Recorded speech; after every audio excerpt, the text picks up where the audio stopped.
আপনার দিন কিভাবে শুরু হয়?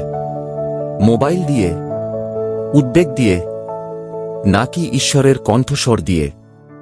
গীতসংহিতা ৫ এমন এক প্রার্থনা যা সকালের শুরুটাই বদলে দেয়। এই গীতও আমাদের শেখায় দুষ্টতায় ভরা এক পৃথিবীতে ধার্মিক ব্যক্তি কিভাবে নিরাপদে চলে। আজ এই অধ্যায়টি শুধু শুনবেন না, এটিকে আপনার সকালের প্রার্থনা বানিয়ে নিন। দাউদ চারদিক থেকে শত্রুদের দ্বারা পরিবেষ্টিত ছিলেন। মিথ্যাবাদী লোক, প্রতারক মানুষ, আর এমন লোকেরা যারা তাঁকে পতন ঘটাতে চেয়েছিল। কিন্তু দাউদ যুদ্ধের আগে তলোয়ার তোলেননি, তিনি প্রার্থনা করেছিলেন। গীতসংহিতা ৫ আমাদের এটাই শেখায়। যেদিন প্রার্থনা দিয়ে শুরু হয় সেদিন ভয়ের দ্বারা পরিচালিত হয় না। পদ ১ থেকে ৩।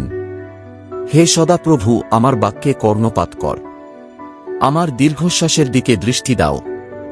হে আমার রাজা, হে আমার ঈশ্বর, আমার আর্তনাদে মনোযোগ দাও, কারণ আমি তোমার কাছেই প্রার্থনা করি।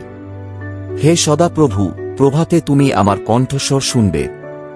প্রভাতে আমি তোমার কাছে প্রার্থনা করে অপেক্ষা করব। দাউদ বলেন, আমার সকাল তোমাকে দিয়েই শুরু হবে। তিনি আগে অভিযোগ করেন না, আগে ভয়কে শোনেন না, আগে ঈশ্বরকে ডাকেন। যারা তাদের দিন ঈশ্বরের হাতে সমর্পণ করে তাদের দিনের ভার হালকা হয়ে যায়। পদ ৪ ও ৬। কারণ তুমি এমন ঈশ্বর নও যিনি দুষ্টতায় আনন্দ পাও।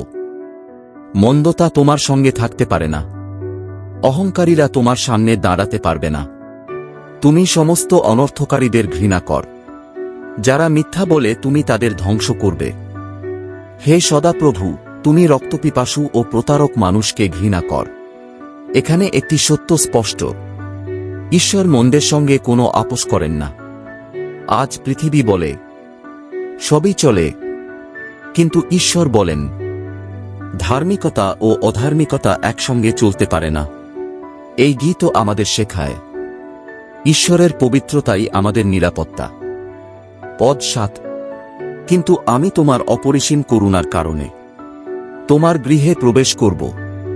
তোমার ভয়ে তোমার পবিত্র মন্দিরের দিকে প্রণাম করব। দাউদ বলেন, আমার ভালো কাজের কারণে নয়, তোমার করুণার কারণেই আমি আসি। এটাই সত্যিকারের ভক্তি, অহংকার নয়, অনুগ্রহের ওপর নির্ভরতা। পদ ৮। হে সদাপ্রভু, আমার শত্রুদের কারণে তোমার ধার্মিকতার পথে আমাকে পরিচালিত কর। আমার সামনে তোমার সরল পথ স্পষ্ট করে দাও। প্রভু, আমাকে পথ দেখাও। এটাই প্রতিটি বিশ্বাসীর প্রার্থনা হওয়া উচিত, ক্যারিয়ারে, সম্পর্কে, সিদ্ধান্তে। পদ ৯ ও ১০। কারণ তাদের মুখে কোনো সত্য নেই, তাদের অন্তরে কেবল দুষ্টতা। তাদের গলা খোলা কবরের মতো, তারা জিহ্বা দিয়ে মসৃণ কথা বলে। হে ঈশ্বর, তাদের দোষী সাব্যস্ত কর। তারা যেন নিজেদের কৌশলেই পতিত হয়। তাদের বহু অপরাধের কারণে তাড়িয়ে দাও, কারণ তারা তোমার বিরুদ্ধে বিদ্রোহ করেছে। দাউদ দুষ্টদের চিহ্নিত করেন, মিথ্যা, প্রতারণা, মিষ্টি কথা, কিন্তু বিষে ভরা হৃদয়। এই গীতও আমাদের সতর্ক থাকতে শেখায়। পদ ১১ ও ১২। কিন্তু যারা তোমার উপর ভরসা রাখে তারা সবাই আনন্দ করুক, তারা সদা উচ্চস্বরে গান গায়ুক, কারণ তুমি তাদের রক্ষা কর। আর যারা তোমার নাম ভালোবাসে তারা তোমার মধ্যে উল্লসিত হোক, কারণ তুমি ধার্মিককে আশীর্বাদ কর। হে সদাপ্রভু, তুমি তোমার অনুগ্রহরূপ ঢাল দিয়ে তাকে পরিবেষ্টন কর।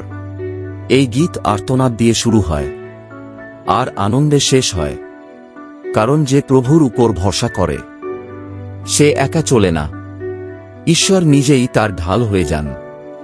হে সদাপ্রভু, আমার দিনের শুরু হোক তোমার সঙ্গে। আমার পদক্ষেপ সঠিক পথে চালাও।